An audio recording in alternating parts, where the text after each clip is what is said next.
I drove off that icy shoulder, knowing one thing with absolute clarity. My dad had just told me that my family cannot afford to help with bills. And he said it while I was lying in a hospital bed with my shoulder torn, my back injured, and my life suddenly split cleanly into a before and an after. His words landed quiet and sharp, the way a blade lands when the person holding it has no idea they are cutting. You. Calm. Flat. Almost bored. That tone people use when they have already decided something and are only informing you as a courtesy. The family cannot afford to help with bills. Oddly, the shock did not come in a burst. It settled slowly, like snow drifting onto a roof until the weight became undeniable. I remember staring at the ceiling tiles, waiting for something, anything, to follow. A bit of worry, a question about how scared I was, maybe even just the instinctive comfort a parent gives without thinking. None came. Instead, Mom's voice floated faintly in the background. She must have woken up too. She told me I had always been strong. She said I would figure it out the way I always did. She said I had never needed much. Those words slipped right through the phone and into the quietest part of me. And maybe that was the moment something inside me cracked.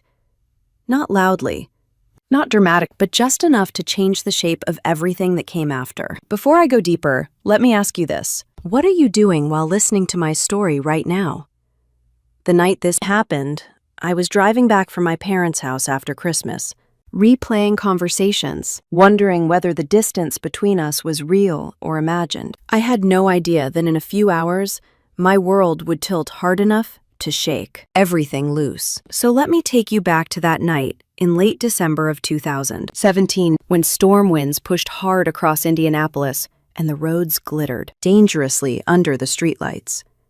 The snow had come earlier than I expected, not soft flakes floating gently, but sharp, wind-driven snow that seemed to scratch across the windshield. Every mile home had felt like a negotiation. I gripped the steering wheel tighter, leaning forward slightly, trying to make out the lane lines blurred beneath the icy sheen. I should have stayed the night at my parents' house. They offered, but the tension had been so thick I could barely breathe in their living room. So I said I needed my own bed, my own quiet, and I got on the road. About 15 minutes outside the city, the tire traction shifted. It was subtle at first, a small fishtail that whispered a warning. I eased my foot off the gas, but a driver ahead of me braked suddenly. Too suddenly. My tires slid. The car turned, not wildly, not spinning out of control, but enough for the guardrail to approach faster than I could think. Metal met metal. The impact jolted through my body. Pain exploded across my shoulder and shot down my back like a hot wire. Then, stillness. Cold air seeped into the cracked door. Snowflakes drifted in, melting against the heat of my breath. My legs trembled. Someone outside shouted that help was coming. The world felt oddly narrow, like I was hearing everything through water. The paramedics arrived quickly. They asked me questions. They strapped me onto a stretcher. Their voices were steady, professional, and strangely comforting. In the ambulance, the lights strobed across the ceiling, while the pain grew sharper. At the emergency room, nurses moved around me with practiced efficiency. They cut open my sleeve to reach my shoulder. They lifted my back gently, whispering apologies as I wince. The room smelled like antiseptic and exhaustion. When the doctor returned with my scans, he sighed in a way that said this would not be a quick recovery. A torn shoulder, soft tissue damage in my lower back. We have restricted movement, possibly months before I could return to full duties at work. I asked when I could go back. He said not to worry about that yet. Rest, therapy, patience. But patience does not pay rent. Therapy does not come free. Rest costs more than people admit. I lived alone in a one-bedroom apartment on the east side. No partner to help me cook. No roommate to split bills. No family nearby. No cushion. Just me. When the nurse eventually handed me my phone, she said gently that it might help to call someone. Someone. I scrolled through my contacts feeling an odd embarrassment. I had plenty of acquaintances, but very few people I could call at midnight from a hospital bed. I called Dad. He picked up after 3 rings, sounding groggy and irritated that the phone had woken him. His voice softened slightly when I told him I had been in an accident, but only slightly. I explained what the doctor said, the recovery time, the medical bills, the possibility of being out of work. There was a long pause, not a thoughtful one, a calculating one. Then he said it, clearly and almost wearily. The family cannot afford to help with bills. He said it like he was explaining the weather, something obvious, something set in stone. Mom's voice appeared faintly in the background, telling me I had always been resilient, independent, capable, that I would work something out. I lay there listening to, realizing that this was not a decision they had arrived at the moment. This was a mindset they already lived in. They did not see me as someone who could need help. I told them I understood. Mom told me she loved me. Dad said he hoped things would work out. Then they hung up. When the nurse checked on me, I nodded as if everything was fine, but something inside me went quiet in a way it had never gone quiet before. They would not help. They had chosen that, and I had to accept it. 2 days later, they discharged me from the hospital. A driver picked me up. Every bump in the road sent a shot of pain through my back, and even turning my head made my shoulder ache. My apartment felt colder than usual. The heating unit struggled against the winter air. I shuffled slowly between the kitchen and the couch, trying to find a position that hurt less. I kept expecting Mom to call, or Dad, even just a text. Nothing. I attended my first physical therapy appointment 3 days later. The therapist was kind but direct. Recovery would be slow, painful, inconvenient. He advised me not to lift anything heavier than a half-gallon of milk. I laughed at first, thinking he was exaggerating. He was not. Each movement reminded me there was no one else living with me. No one to help carry groceries. No one to help change sheets. No one to help navigate the stairs when my back locked up unexpectedly. I told myself it would get better. I told myself I was strong. I told myself I had survived harder things. But the truth was simpler. I was scared. Scared in a way that made it hard to breathe sometimes. And then, 2 weeks after the accident, my cousin called. She said she had driven past my parents' neighborhood that morning. She sounded excited. She said she had seen the house my sister was getting. She said it was adorable. A little 2-bedroom place with a yard and new siding and a big front window. She said she heard Dad helped with the down payment, that he was proud to help her start fresh. I asked her to repeat it. She did, cheerfully. She thought I already knew. She thought I would be happy for my sister. When I hung up, I sat on my couch staring at the wall until the light through the window shifted and dimmed. The pain in my shoulder pulsed. The pain in my heart stayed sharp. The family cannot afford to help with bills, but they could afford a down payment for her, appliances for her, a fresh start for her, but not rent support for me. Not a week of groceries. Not a copay for therapy. Not one thing. It was then I understood something with a clarity I had not wanted to face before. They had money. They had options. They simply chose not to use them for me, and I was done waiting for that to change. No arguments, no confrontations, no pleas for fairness, just a quiet shift inside me, a small but final movement. I stopped expecting it. I stopped hoping. I stopped reaching out. That night, lying stiffly on my couch with an ice pack pressed against my back, I accepted the most painful truth of all. If I was going to get through life, I would get through it alone. Not because I wanted to, because that was the only reality my family had ever offered me. And once I understood that, really understood it, everything about the people I loved began to look different. That was the night everything broke. The accident shattered my body, but the phone call revealed the whole foundation beneath it.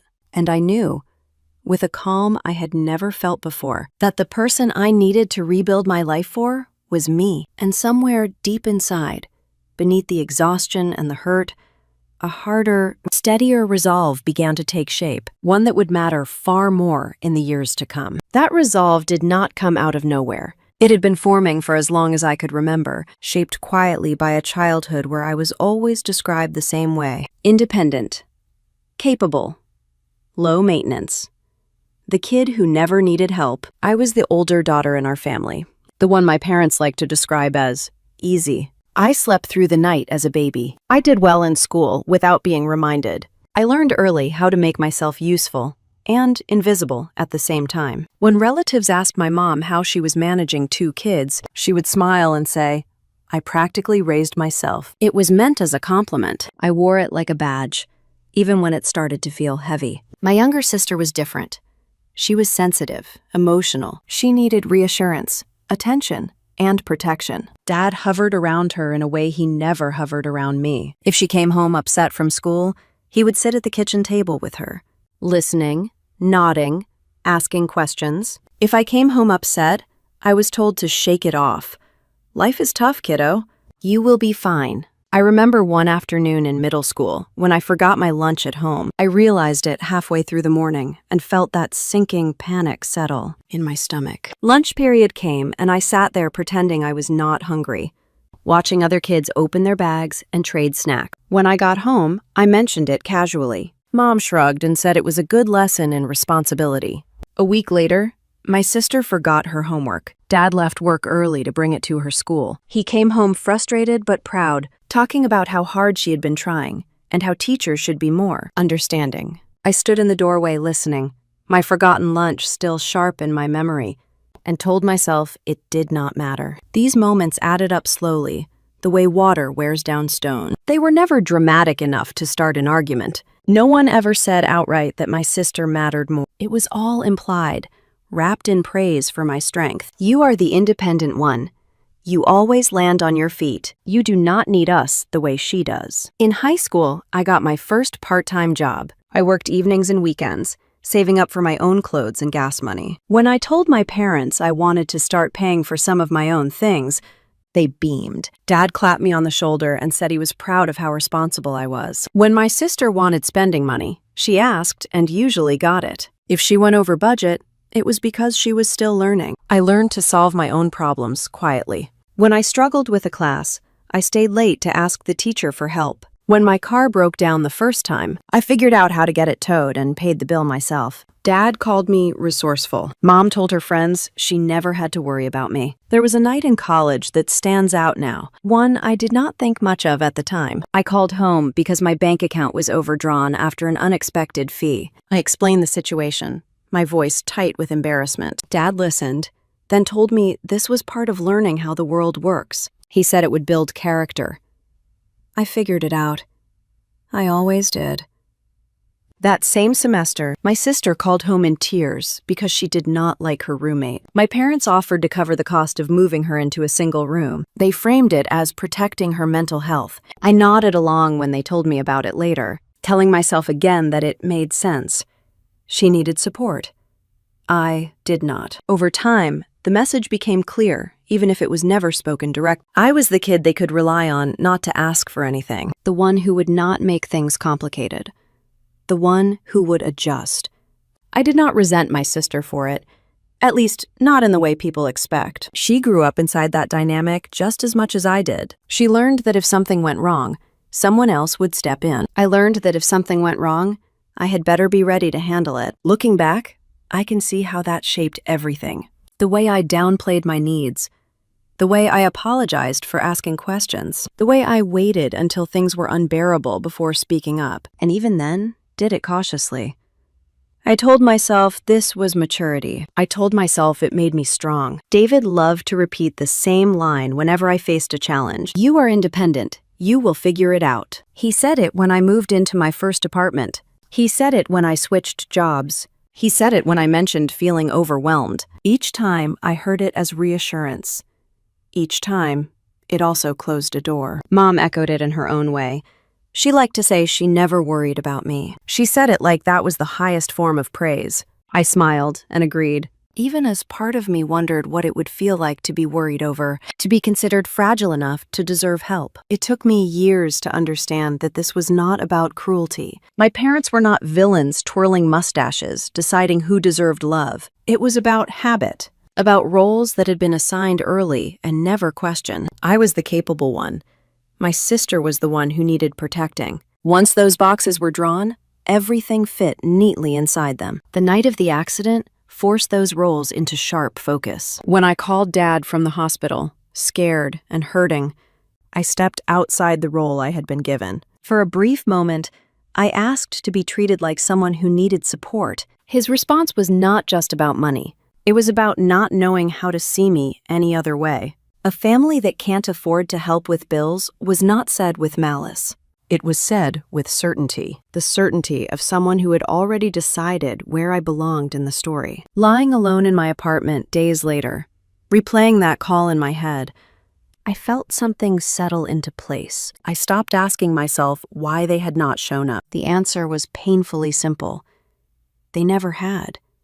Not when it counted. That realization hurt more than the accident. It stripped away the last thin layer of hope I had been carrying, the quiet belief that if things got bad enough, someone would finally step in for me. I saw then that I had been confusing reliability with love, independence with worth. The mini crises of my childhood lined up in my memory like evidence. The forgotten lunch, the overdrawn account, the nights I stayed up figuring things out alone. None of it had been enough to change how they saw me. Why would this be any different?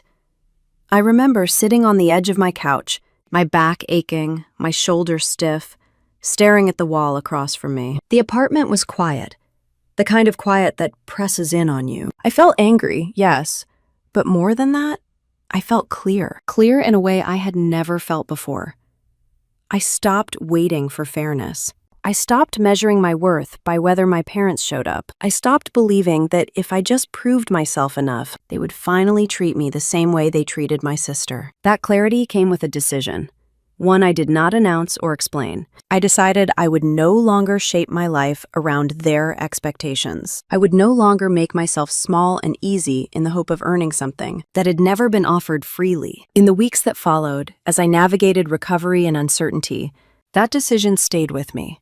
It was quiet, steady, and deeply personal. I did not cut anyone off dramatically. I did not confront them with a list of grievances. I simply adjusted my expectations and my behavior to match reality. When Mom texted to ask how I was feeling, I answered politely but briefly. When Dad suggested I would bounce back soon, because I always did, I did not correct him.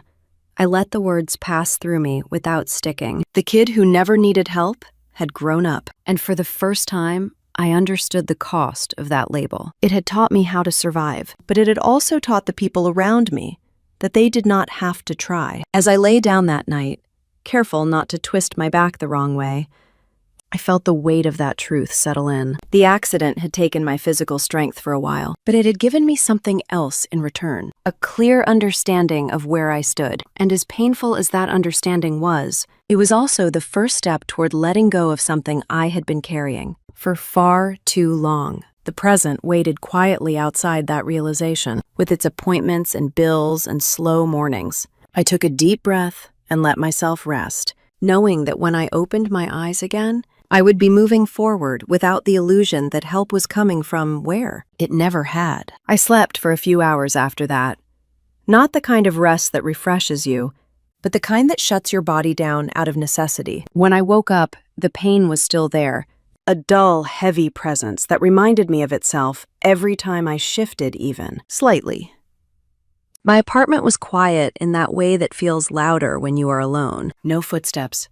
No voices, just the hum of the refrigerator and the distant sound of traffic outside. The first few weeks after the accident blurred together. Physical therapy started sooner than I expected. I remember sitting in the waiting room for my first appointment, clutching a clipboard with my intake forms, my shoulder stiff and throbbing. Everyone else there seemed to have someone with them, a spouse flipping through a magazine, a daughter leaning over to adjust a coat. I sat by myself, staring at the floor, telling myself it was fine.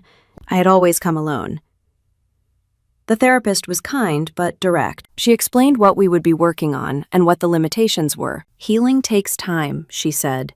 You have to listen to your body. I nodded, even though listening to my body mostly meant listening to it complain. The exercises were simple on paper, slow movements meant to restore strength and mobility, but each one sent a sharp reminder through my shoulder and back. I clenched my jaw and kept going. There was no one else to pick up the slack if I stopped. Getting there and back was its own challenge. I drove myself, gripping the steering wheel carefully, wincing every time I had to turn it more than a few inches. I learned which routes had fewer potholes. I learned how to brace myself before each turn. By the time I got home, my muscles were screaming. But I told myself at least I had made it there and back on my own. Daily life became an obstacle course. Carrying groceries was an exercise in planning. I would stand in the store aisle, calculating what I could lift with one arm, choose smaller items, making more trips. The first time I dropped a bag in the parking lot because my grip gave out, I felt tears sting my eyes, not from the pain, but from the frustration of having no one to turn to and say, "Can you help me with this?" I sold things I had once considered important. A lamp I loved, a set of chairs that had come with my first real apartment. I listed them online, met strangers in parking lots or at my door, handed pieces of my life over for cash. I folded carefully into my wallet. Each sale felt like a small surrender, but also a reminder that I was doing what I had to do. Work was a constant question mark hanging over everything. I had spoken to my manager early on, explaining the situation, trying to sound calm and professional. He listened, asked a few questions, and said we would take it one step at a time. I appreciated his tone, but I could hear the uncertainty underneath it. Businesses run on productivity, not sympathy. A few weeks later, I went in for a meeting. At Yahtzee across from him in his office, I noticed how hard the chair felt against my back, how carefully I had to lower myself into it. He explained that my position required physical presence and flexibility that I could not guarantee right now. He said they had been patient, but they needed consistency. He avoided the word termination, but the meaning was clear. They could not hold my role indefinitely. I nodded and thanked him for being honest. I shook his hand carefully when the meeting ended. When I got back to my car, I sat there for a long moment with my forehead resting against the steering wheel. It was not dramatic despair. It was the quiet realization that another safety net had just been pulled away. My parents knew about all of this in the vaguest sense. Mom would text every so often, asking how therapy was going. Dad would send short messages telling me to stay positive. Neither of them offered to visit. Neither of them asked if I needed help with groceries or rides or anything else that would have required effort. Their concerns stayed comfortably distant, something they could express without changing their routine. At first, I told myself not to read into it. They were busy. They lived their own lives. I reminded myself of everything I had already decided in the days after the accident.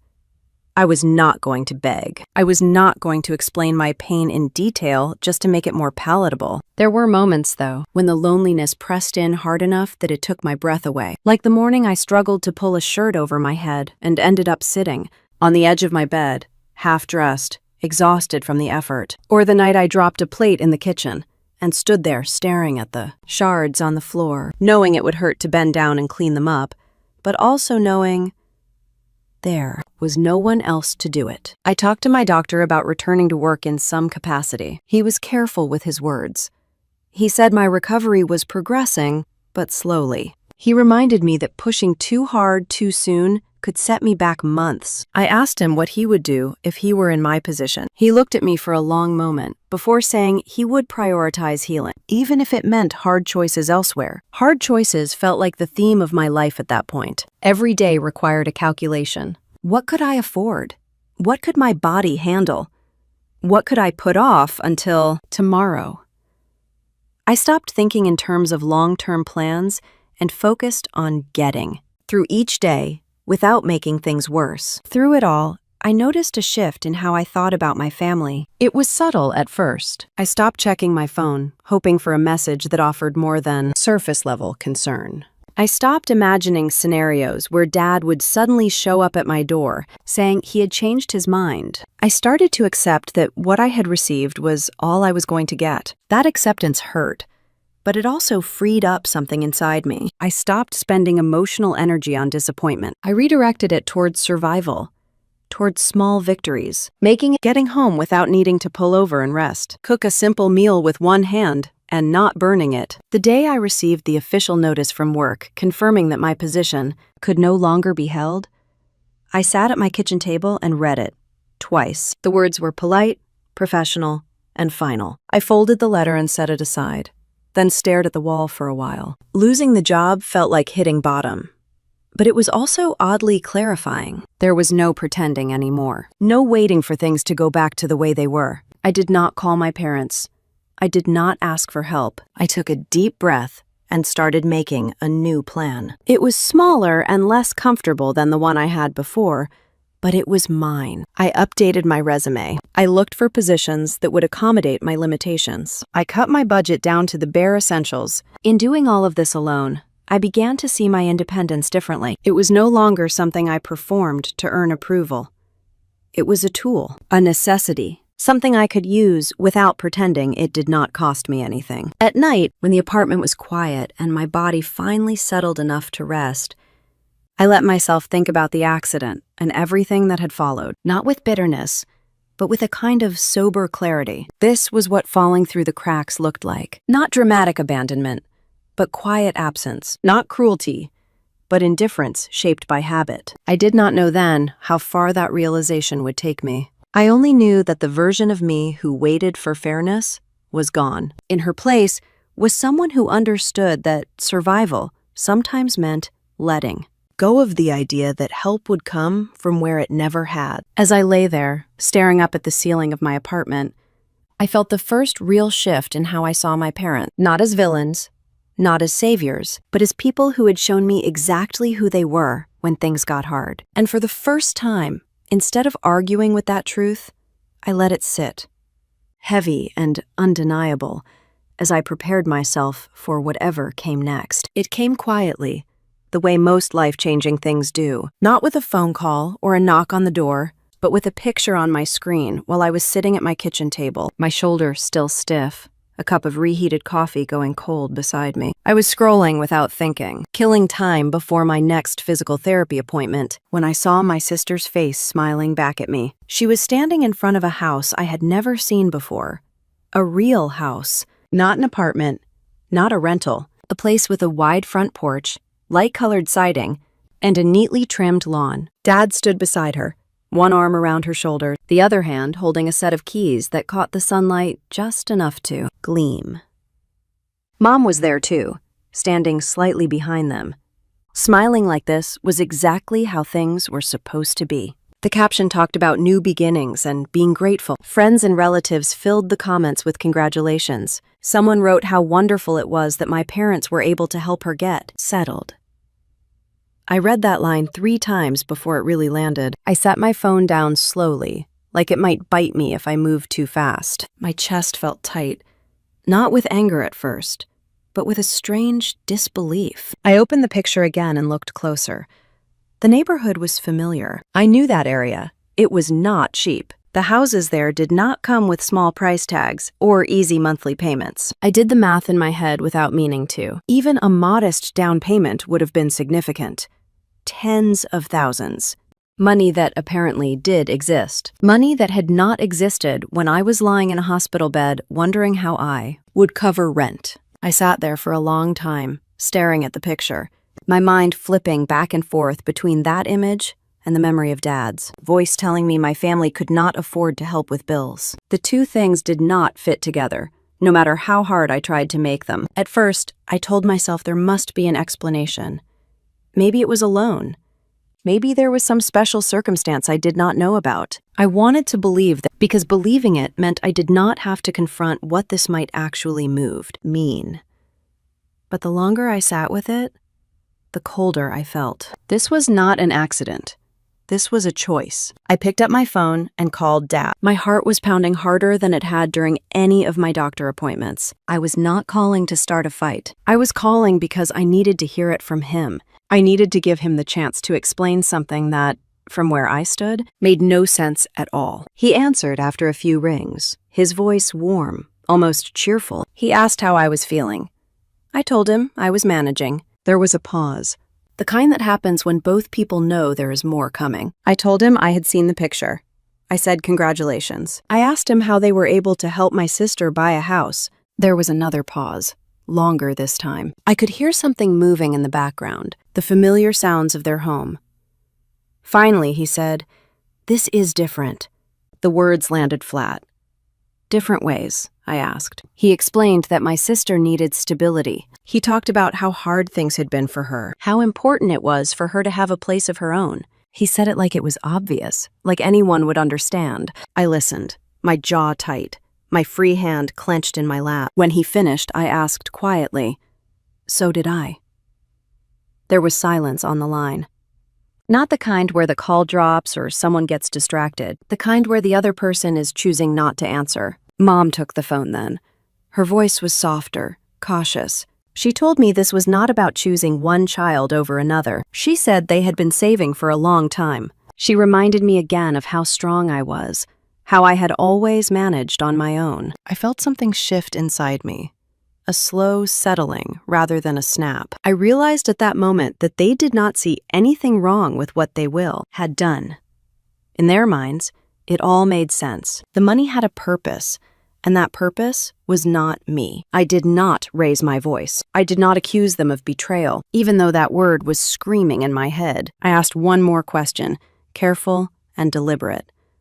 I asked if they had ever considered using that money to help me when I was hurt and unable to work. Dad answered without hesitation. He said they thought about it, but they had to make decisions based on priorities. He said my sister was at a critical point in her life. I thanked them for being honest. The words tasted bitter as they left my mouth. We said goodbye, and the call ended. I sat there with the phone still in my hand, staring at the blank screen. My reflection looked back at me, tired and pale, older than I felt. The anger came then, but it was not explosive. It was sharp and precise, cutting through the last of my confusion. This was not about money. It was about who they believed deserved to be protected. In the days that followed, I replayed that conversation in my head more times than I could count. Not to torture myself, but to understand it fully. Every version ended the same way. They had not chosen to leave me struggling. They had chosen to save my sister, and in doing so, they had accepted my struggle as collateral damage. I noticed how easily the word independent had been used as a justification, how my ability to survive had become an excuse not to help me. Strength, I realized, was only admirable when it made things easier for other people. I stopped reaching out after that, not as a punishment, not as a dramatic gesture, but as a boundary. I did not call to update them on my recovery. I did not text about work or finances. When Mom sent a message asking how therapy was going, I replied briefly and did not ask her anything in return. The space between us grew quietly. There were no confrontations, no emotional speeches, just a gradual pulling back, like stepping out of a room where the air had become too thin to breathe. One afternoon, as I sat in my car outside the physical therapy clinic, waiting for the pain in my shoulder to ease enough for me to drive home, I made a decision I had been circling for weeks. I went into my phone and blocked their numbers. I blocked Dad. I blocked Mom. I blocked my sister. My finger hovered for a second before I tapped the screen. I felt a wave of guilt rise up immediately, following by the familiar urge to justify myself. But beneath that was something steadier. Relief. I did not announce it. I did not send a final message explaining my reasons. I did not owe them a closing argument. I had already said everything that mattered, and they had heard it. That night, back in my apartment, I stood in the doorway of my bedroom and looked around at the life I was, trying to hold together. It was not much. A bed, a dresser, a lamp I had not sold yet. But it was mine. And for the first time, I understood that keeping it mine meant letting go of the hope that my family would ever show up for me the way I needed them to. The decision felt final, but not cruel.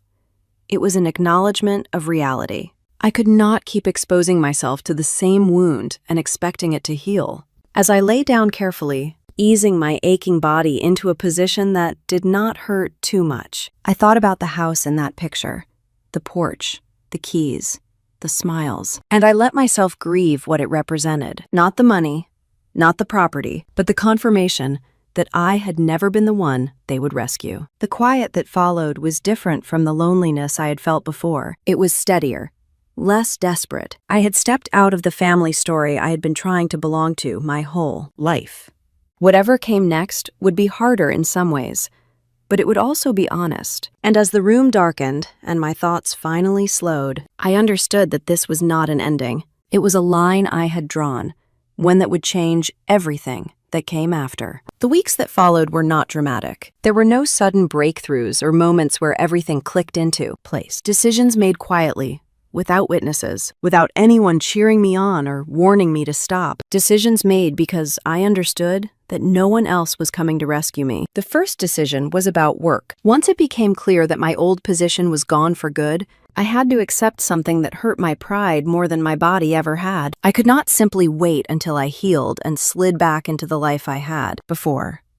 That door was closed. I updated my resume, trimming it down to something lean and honest. I applied for roles that paid less than what I had been making. Roles that were not impressive. Roles that would let me sit down when I needed to and work within the limits of my body. When I got the call for an interview, I almost did not answer. Part of me felt like taking it would be admitting defeat, but I answered anyway. Sat at my kitchen table with my laptop propped up on a stack of books and talked through my experience calmly and clearly. I did not apologize for the accident. I did not oversell myself. I told the truth. A week later, I signed a contract for a new job. The pay was lower, the responsibilities were narrower, but it was steady. It came with health insurance. When I hung up the phone after accepting the offer, I sat there for a long moment, letting the reality settle. Starting over was not glamorous, but it was honest. The second decision was about money. I opened a new savings account and labeled it emergency. The balance was small at first, almost embarrassing. I transferred what I could into it each month, even when it meant saying no to things I wanted. I tracked every expense. I cooked at home. I learned the difference between needing something and wanting it. I promised myself that no matter how hard things got, I would not borrow money from my parents again. Not because I was angry, but because I needed to know I could stand without that crutch. I sold more of my belongings. I moved into a smaller apartment, closer to work, one that cost less and asked less of me physically. The walls were thinner. The kitchen was cramped, but the rent was manageable, and that mattered more than comfort. When I signed the lease, my hand shook slightly. Not from fear, but from the weight of what I was committing to. This was my life now, built carefully and deliberately. The third decision was about relationships. People noticed the change in me before I fully understood it myself. Friends asked why I never seemed to date anymore. I smiled and said I was busy, which was true, but not the whole truth. The truth was that I no longer felt safe attaching myself to anyone who might one day become another source of disappointment. I had learned what it felt like to reach out in vulnerability and be met with distance. I went on a few dates out of obligation more than interest. Nice people, kind conversations, nothing wrong on the surface. But I kept my guard up. I did not. When things started to feel too close, I pulled back. I told myself I was protecting my independence. Maybe I was also protecting an old wound that had not fully healed. Over time, the years began to stack up. 1 turned into 2, 2 into 4, 4 into 8. Life moved forward whether I was ready or not. I got better at my new job. I earned raises slowly, through consistency rather than brilliance. My emergency fund grew, not fast, but steadily. I learned to live within my means without feeling deprived. I learned how to advocate for myself at work without flinching. There were moments when my parents drifted back into my awareness. A holiday card forwarded by a relative, a mutual friend mentioning something in passing. I felt a tug of curiosity sometimes, a fleeting urge to check in. I reminded myself of the clarity I had reached that night in my car outside, the therapy clinic. I had drawn my line for a reason. Every so often, I would catch myself feeling proud in a way I never had before. Not the kind of pride that looks for validation, but the quiet satisfaction of knowing I had handled things on my own. I paid my bills. I showed up to work. I took care of my body. No one could take that from me. Still, there were nights when the silence pressed in, when the weight of doing everything alone felt heavy. I would sit on my couch with the lights low, listening to the hum of the city outside, and wonder what it might have been like to have parents who showed up differently. I let those thoughts pass without chasing them. Wondering did not change anything. As the years went on, my view of my parents shifted again, not toward forgiveness exactly, but toward distance that no longer hurt as sharply. I stopped framing my life in opposition to them.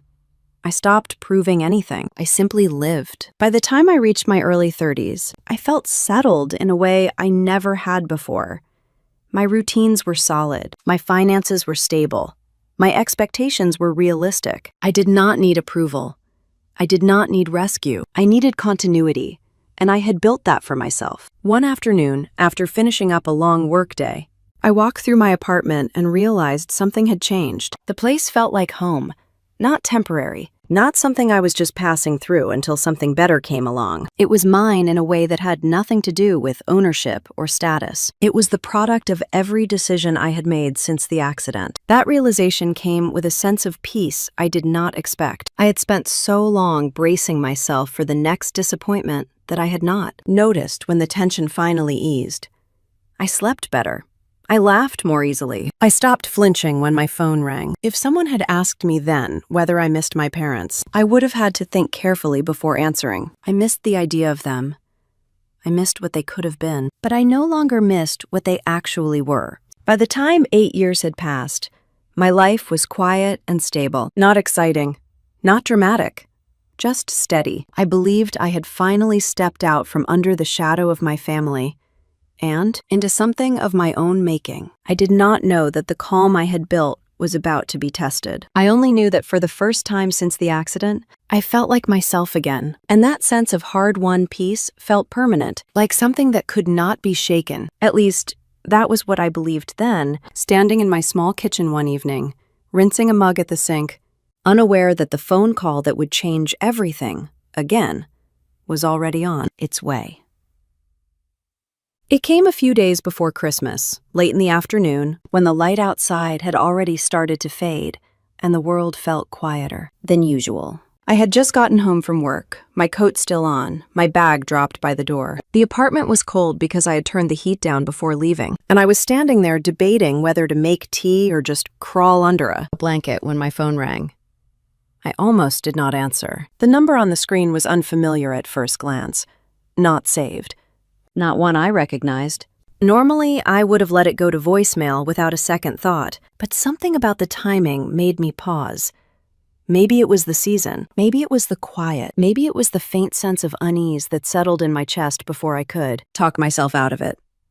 I answered. There was a beat of silence, just long enough to make me wonder if it was a wrong number. Then I heard his voice. "Hey, it is Dad." The sound of it pulled me straight out of my body. For a moment, I could not place him in my life anymore. 8 years is a long time. Voices change. Context disappears. He sounded older, tired, careful. I said hello, my own voice flat, unfamiliar even to me. We exchanged a few polite words, the kind people use when they do not know where to begin. He asked how I was. I said I was fine. He said that was good to hear. The conversation hovered there, awkward and weightless, like we were both afraid to put any real weight on it. Then he cleared his throat and said, "Your mom and I were wondering if you might come by for Christmas dinner." The words landed softly, but the impact was anything but. Christmas.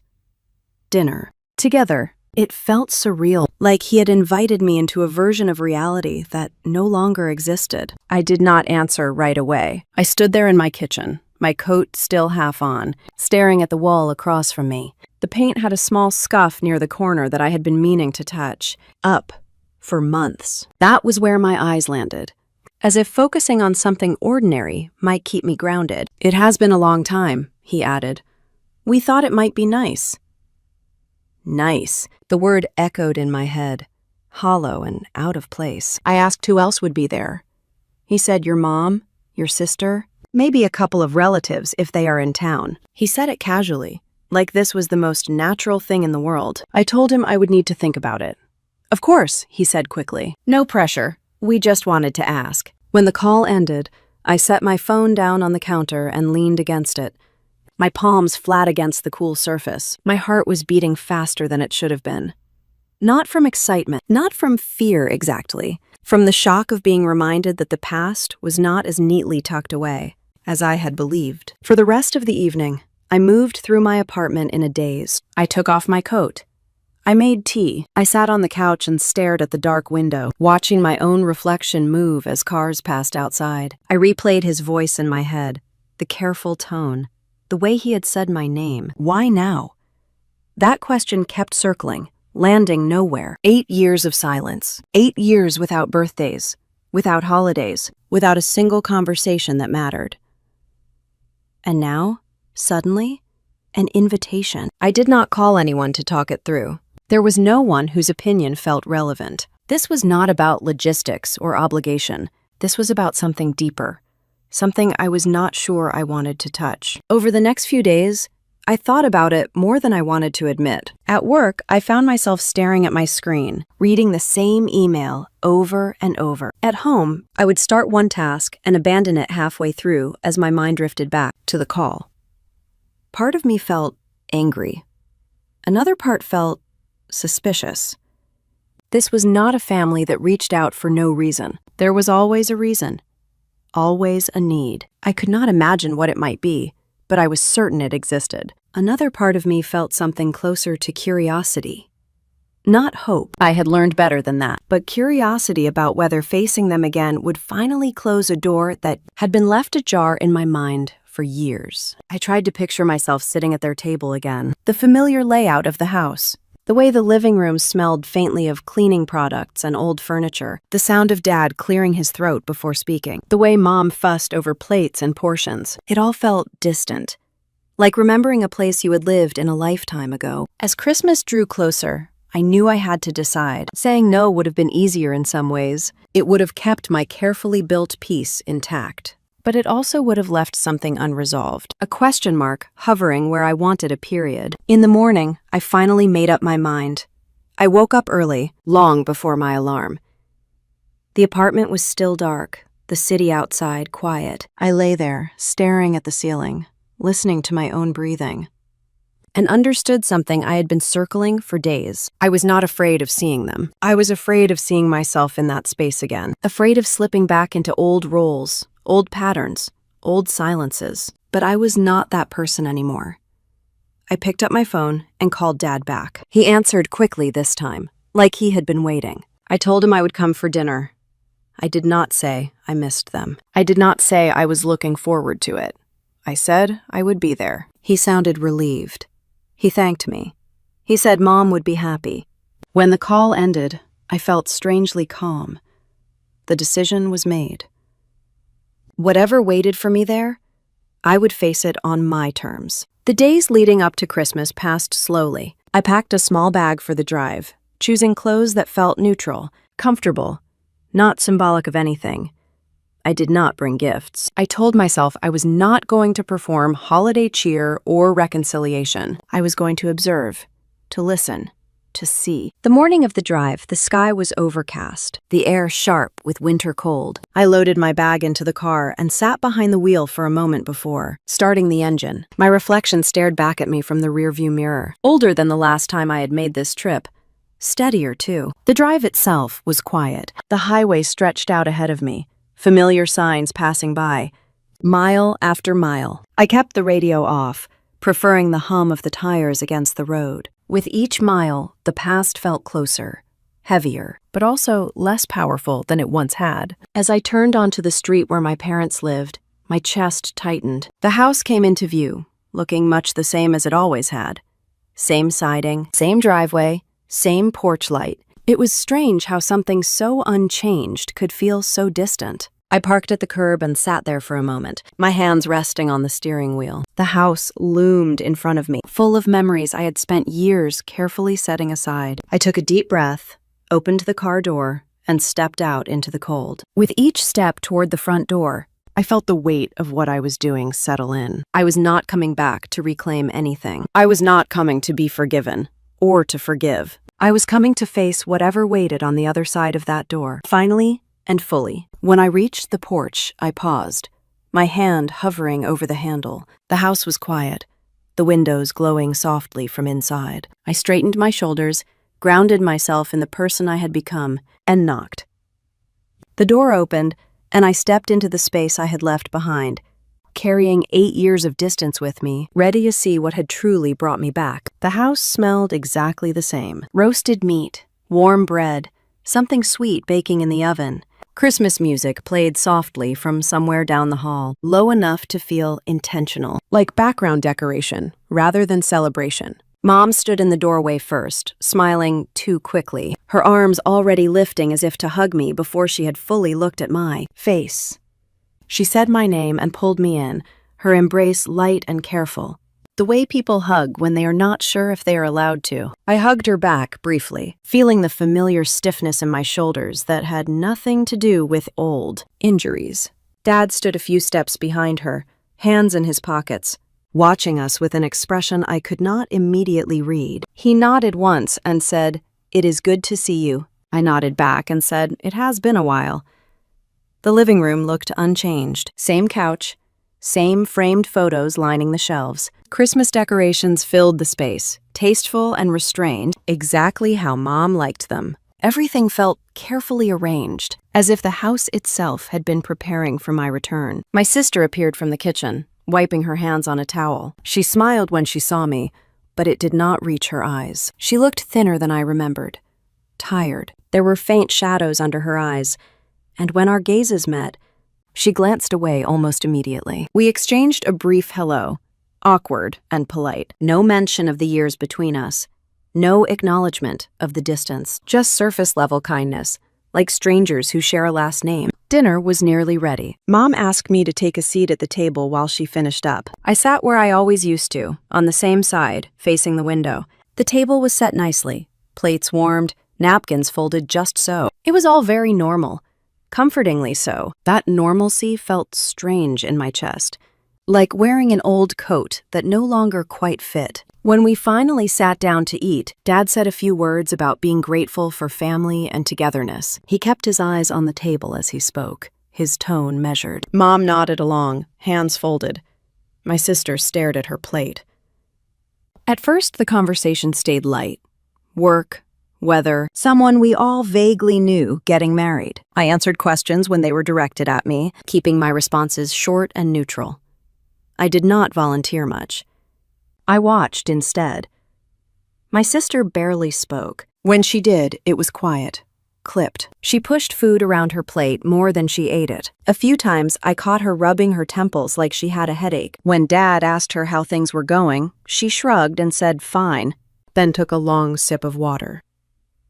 Dad filled the silence easily. He talked about how important it was for families to stick together, especially when times were tough. He mentioned how the world felt more uncertain these days, how you never know what challenges might come up. Each comment landed softly, but together they began to form a pattern. Mom chimed in, agreeing with him. She said Christmas was about forgiveness and being there for each other. She looked at me when she said it, her expression hopeful, cautious. I nodded politely, my fork resting on the edge of my plate. My stomach felt tight.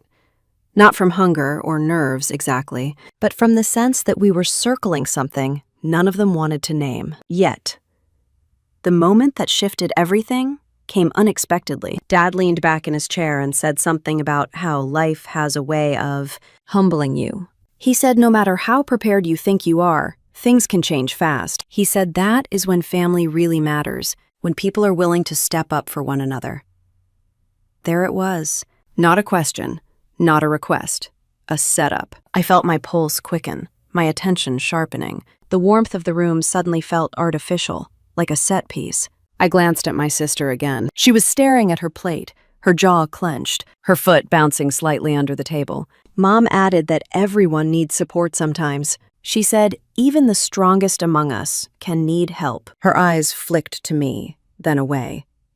The irony was almost too much. I did not respond right away. I took a bite of food, chewed slowly, and let the moment stretch. The room felt tense now, the kind of tension that hums quietly under polite conversation. No one was raising their voice. No one was saying anything overt, but the air had changed. Dad asked me how I had been managing lately. He said he knew I was good at taking care of myself, but that it must have been hard at times. I met his gaze for the first time that evening. It was steady, searching. I realized then that this was not a casual question. He was taking my measure. I said I had been managing just fine.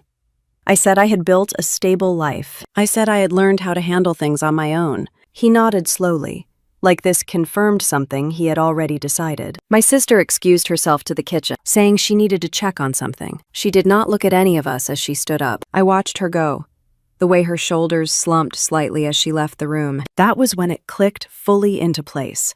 This dinner was not about catching up. It was not about reconciliation or healing old wounds.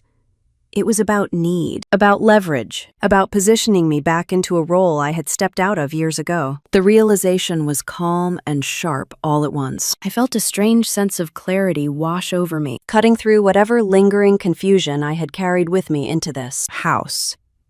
I understood now why the invitation had come when it did, why the tone had been careful, why the emphasis on family had been so deliberate. They needed something. I did not know what it was yet, but I was certain of that much. When my sister returned, she sat back down quietly, her eyes redder than before. Mom reached over and squeezed her hand, a gesture so instinctive and familiar, it almost hurt to watch. Dad cleared his throat and changed the subject, talking about dessert. I played along. I laughed at the right moments. I thanked Mom for the meal. I kept my voice even, my posture relaxed. Inside, though, I was fully alert. Every word that followed felt like a test. Every glance felt loaded.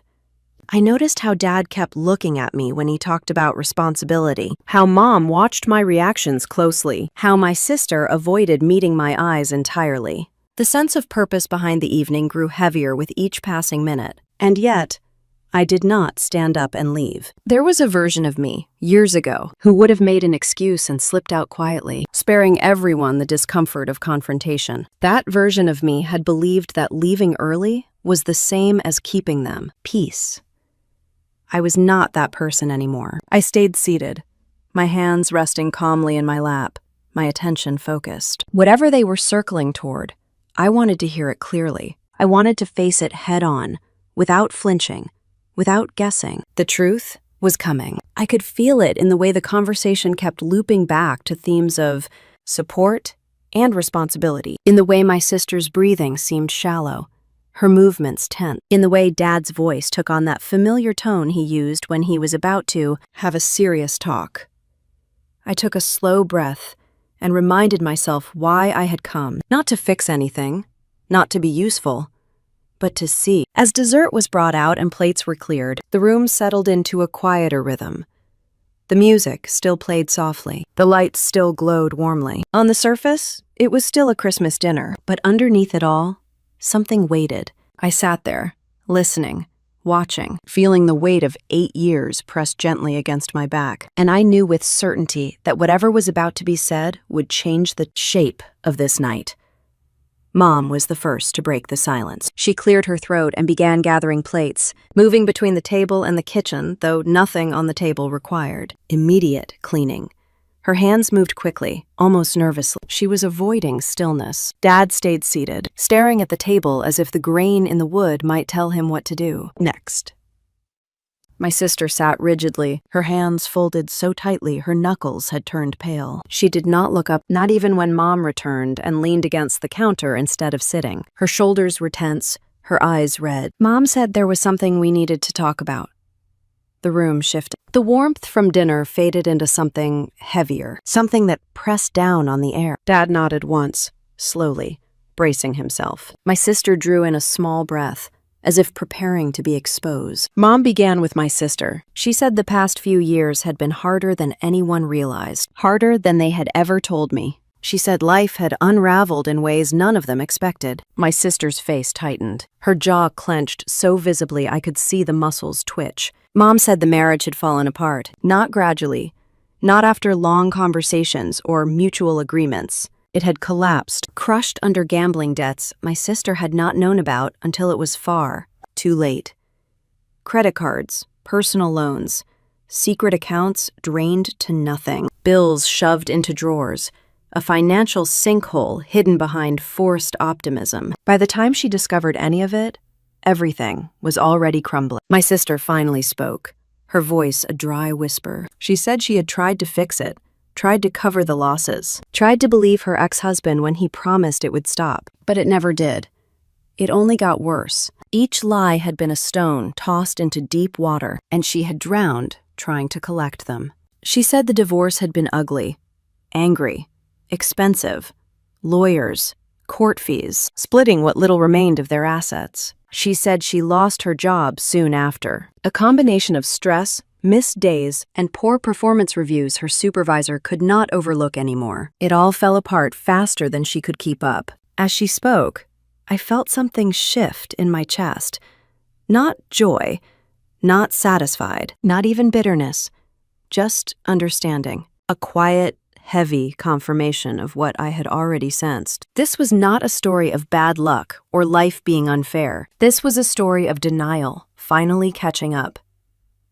Mom cleared her throat again. Her voice trembled. She admitted they had used their savings to support my sister. They covered the down payment on the house, helped with legal fees, paid bills during the unemployment stretch. They had convinced themselves it was temporary. Those things would stabilize soon, that the house would become a fresh start, a new foundation. Dad finally spoke. His voice was rougher, weighed down. He said his health had turned in the wrong direction a few years back. Nothing catastrophic at first, but enough to shift everything. Enough to change insurance coverage, raise costs, add appointments. Enough to drain money faster than they could replenish it. He said bills stacked up, premiums climbed, medication costs rose. He said they kept thinking things would level out, but they never did. Then he said they had taken out a line of credit against the house. AHELOC.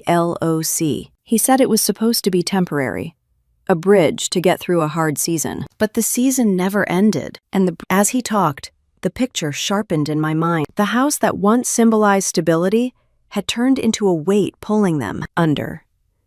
The were not proof of abundance. They were proof of hope. I hoped, but life had not cooperated. Then Dad said the words that shifted the conversation from explanation to crisis. The bank had sent a notice of default. The room, even the soft music from the living room, drifted into nothing, as if it understood its presence no longer fit. The line of credit balance had grown beyond control. Interest accumulated. Calls from the bank came more frequently, and without intervention, the house would be taken. Mom, my sister pressed her lips together, her eyes glassy but not yet crying. Oddly, I felt calm. Not numb, just clear-headed. Every missing piece of the puzzle slipped neatly into place. This was not sudden. This had been building for years. Adam looked at me then. Really looked. His eyes searched mine, not with curiosity or regret, but with calculation. He did not need to say what he was thinking. I knew it. He knew I knew it. I had become the contingency plan. The last unburned bridge. The stable one. The safe bet. And for the first time, I saw exactly how they saw me. Not as a daughter, not as someone they had hurt 8 years ago, but as the one who survived anyway, the one who stayed steady, the one who could be leaned on now that everything else had fallen apart. Mom dabbed her eyes with a napkin. She said they never expected things to get this bad. She said they believed they were helping the family. She said family was supposed to help her. Her voice cracked on the last word. The irony did not escape me. I let them finish. Every detail, every excuse, every regret is wrapped in justification. When they were finally quiet, the pause stretched across the table like a long shadow. Not awkward. Expectant. Heavy. Dad's attention settled on me fully. Mom's gaze followed. My sister sat motionless, bracing for whatever came next. I thought about the night of my accident. The sterile smell of the hospital, the weight of fear in my chest, the ringing phrase Dad had said to me, "The family cannot afford to help with bills." I had repeated that sentence to myself for years. I had rebuilt my life around its truth. And in that moment, I saw everything clearly. They had not invited me back to reconnect. They had invited me back to calculate.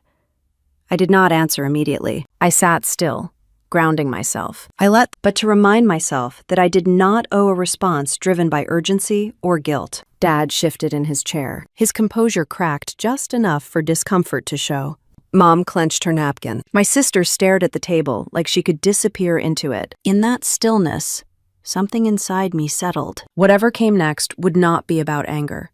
It would not be about revenge. It would be about boundaries drawn in permanent ink. I took a slow breath and met Dad's gaze, ready for the confrontation that was no longer avoidable. He did not rush into it. That was the first thing I noticed. He reached under the edge of the table calmly, almost ceremonially, and pulled out a thin folder, the kind you get from banks or lawyers. Plain, manila, no label, no writing. The sight of it tightened something deep in my chest, not with fear, but with recognition. This was the reason I had been invited. This was the real meeting, the one that had been hiding behind Christmas dinner and polite conversation. He placed the folder on the table between us and slid it slightly in my direction, careful and deliberate, like he was handling something fragile. The papers inside shifted softly, the sound unnaturally loud in the quiet room. He said he wanted to talk through some options. Mom leaned forward immediately, her hands clasped together so tightly, her knuckles had gone pale. My sister stayed very still, her eyes locked on the folder, as if it might vanish if she looked away. Dad said they had spoken to the bank. He said they had explored refinancing. He said they had talked about selling, downsizing, delaying payments, anything that might buy time. His voice was steady, controlled, the same tone he used when he used to explain difficult decisions when I was younger.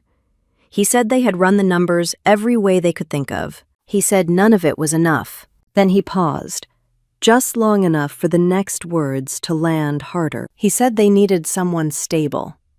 He looked directly at me when he said it. He told me I had always been responsible, that I had a steady income, good credit, a clean financial record. He said I had proven I could manage hardship and come out the other side. He said the bank would take my involvement seriously. He opened the folder and turned it toward me. Pages of fine print stared back. Dense paragraphs, rows of numbers, lines waiting for signatures at the bottom, blank and expectant. He said they were asking me to help by co-signing or temporarily taking responsibility. He said it would not be permanent, just until things evened out, just until everyone could breathe again. I did not touch the papers. I asked what would happen if payments were missed. Dad hesitated, just a fraction of a second. Then he said it would affect my credit, my ability to borrow, my financial future. I asked if my name would be legally tied to the debt. He said yes. I asked if there was any guarantee that I would not end up responsible for the full amount. This time, he did not answer right away. Mom jumped in, her voice tight and rushed. She said it was just paperwork. She said families do this kind of thing for each other all the time. She said they would never let it fall on me. She said they just needed help getting through this rough patch. I looked at her and asked how long the rough patch had been going on. She looked down at the table and did not answer. David said this was not about assigning blame. He said this was about survival. He said they were at a crossroads and needed to act quickly. I nodded slowly, taking it all in.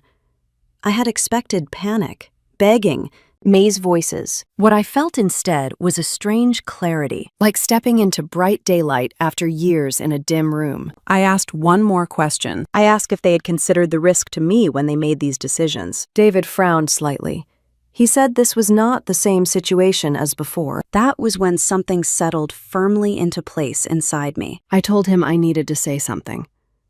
The room went completely still. Even my sister looked up. I said I remembered the night I called from the hospital. I said I remembered lying in a bed, barely able to move, scared about rent and recovery and being alone. I said I remembered exactly what he told me. I repeated his words calmly. The family cannot afford to help with bills. The sentence fell into the space between us and stayed there. I said I had believed him. I said I had reshaped my entire life around that reality. I said I had learned how to survive without expecting support from them. I said I had done exactly what they told me to do. I told him that now he was asking me to put my financial future at risk for choices I did not make. After teaching me that family help had clear limits. Mom shook her head as tears slid down her cheeks. She said this was different. She said circumstances change. I nodded again. I said, yes, they do. David's voice tightened. He said I was holding on to the past. He said I was being cold. He said this was not about fairness, but necessity. I told him necessity had existed 8 years ago, too. My sister finally spoke. Her voice cracked as soon as she opened her mouth. She said she never wanted things to turn out this way. She said she was drowning. She said she needed help. I believed her. I truly did. I could see how tired she was, how worn down, but belief did not equal obligation. I told her I was sorry she was going through this. I told her I hoped she found a way forward. I told her I could not be that way for her. Dad's face flushed. He said I was abandoning them. He said I was choosing pride over family. He said he could not believe I would turn my back when they needed me most. Mom said they had given me everything growing up. She said they loved me. She said this was how love works. I listened to all of it without interrupting. I let the words wash over me and pass through. I felt sadness, yes, but I did not feel guilty. When they finished, I spoke carefully. I said I had built my life based on the understanding that I was on my own. I said I had done that successfully. I said I was not willing to undo 8 years of hard-earned stability for a situation I did not create and could not control. I pushed the folder back toward Dad. I said I would not sign. The moment stretched. He stared at the papers like they had personally betrayed him. Mom covered her mouth with her hand. My sister began to cry quietly, her shoulders shaking. He said I was making a mistake. He said I would regret this. He said one day I would understand how cruel I was being. I stood up slowly, my chair scraping softly against the floor. The sound felt final. I said I understood exactly what I was doing. I picked up my coat from the back of the chair and draped it over my arm. I thanked Mom for dinner. I wished them well. He told me to sit back down. He said we were not done talking. I said we were. Mom reached for my hand, but I stepped back gently. I did not raise my voice. I did not explain further. There was nothing left to explain. As I walked toward the door, I felt the weight of their stares pressing into my back. The house felt smaller now, like a place that no longer had room for me in any meaningful way. I paused at the door and turned around once. I told them I hoped they found a solution. I told them I meant that sincerely. I told them I would not be part of it. Then I opened the door and stepped out into the cold night air. The door closed behind me with a soft, decisive sound. I stood on the porch for a moment, breathing deeply, feeling the chill bite at my face. Inside, voices rose and fell, muffled by the door. I did not listen. I walked down the steps, across the driveway, and to my car. As I slid into the driver's seat and closed the door, the quiet wrapped around me. My hands trembled slightly as I started the engine, not from fear, but from release. As I pulled away from the house, I did not look back. The break is complete now. Not dramatic, not explosive, just absolute. I drove into the night, knowing that whatever consequences followed, they would not be mine to carry anymore. The silence afterward was not immediate, but it was inevitable. For a while, nothing happened at all. No angry messages, no desperate calls, just an absence where noise used to be. It felt strange at first, like stepping out of a crowded room and realizing how loud it had been only once the door closed behind you. A few weeks later, reality caught up with them. I did not hear it directly from my parents or my sister. I heard it from someone else, the way family news always travels when people do not want to admit things openly. My sister lost the house. The payments had fallen too far behind. The bank moved forward exactly the way the paperwork said it would. No mercy, no exceptions. She packed what she could and moved back in with our parents. All three of them ended up in a small apartment across town, a place meant to be temporary, but everyone knew temporary could stretch longer than anyone wanted to admit. When Mom finally called, her voice sounded thinner than I remembered. Not frantic, just worn down. She told me they had downsized.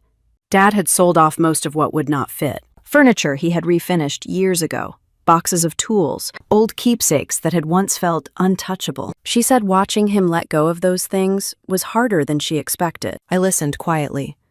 I did not interrupt. I did not rush her. When she finished, there was a pause. I could hear her breathing on the other end of the line. She asked how I was doing. I told her I was okay, that work was steady, that my life was calm. She said she was glad to hear that. We said goodbye, and the call ended without drama. No apologies, no accusations, just the truth sitting between us, unspoken but understood.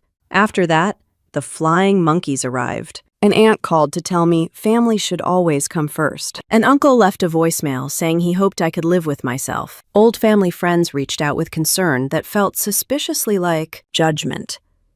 I answered some of them. Others, I let go to voicemail. When I did respond, I kept it simple. I said this was not a misunderstanding. I said I had made my decision carefully. I said I was not discussing it further. A few pushed harder. I ended those calls politely but firmly. What surprised me was how little it rattled me. 8 years earlier, I would have replayed every word in my head, wondering if I had been too harsh or not clear enough. Now, I feel steady, certain, like I was standing on solid ground instead of shifting sand. One evening, after a long workday, I came home and paused just inside my apartment. The quiet wrapped around me immediately. No tension. No waiting for the other shoe to drop. I took off my coat and hung it in its place. I made myself a simple dinner and ate at the small table by the window. Outside, the city moved on without me. Cars passed, lights flickered on, life went on. For the first time in a long while, I felt no urge to explain myself to anyone. Later that night, I went through my phone and blocked a few more numbers. Not angrily, not impulsively. It felt more like closing doors to rooms I no longer needed to enter. I realized something important at that moment. Boundaries are not punishments. They are protections. They are the difference between surviving and living. Being single did not mean I was alone. It meant I was no longer tying my sense of worth to people who only noticed me when they needed something. It meant I could build relationships based on mutual respect instead of obligation. I thought about the night of the accident again, about lying in a hospital bed, scared and vulnerable, and being told family could not afford to help with bills. At the time, those words had felt like rejection. Now I understand them as a turning point. They taught me something my parents never intended to teach. They taught me how to stand on my own without bitterness, how to survive without becoming hard, how to choose myself without cruelty. I did not feel victorious.